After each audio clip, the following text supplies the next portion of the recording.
Good morning mga idol! Happy Friday ang ating day 9 school pabaon. Itong chicken ay lalagyan ko ng pampalasa. So ito yung crispy fry at nilagyan ko ng all-purpose flour. Dito din na ako naglagay ng another seasoning kasi medyo maalat na yung crispy fry.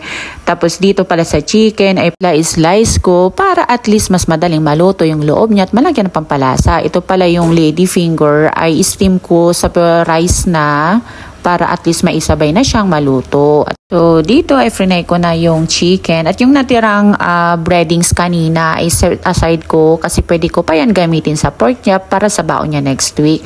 So, ito pala yung morning snack niya at saka yung peras. Ito yung mga tira-tira niya yung mga nakalipas na araw.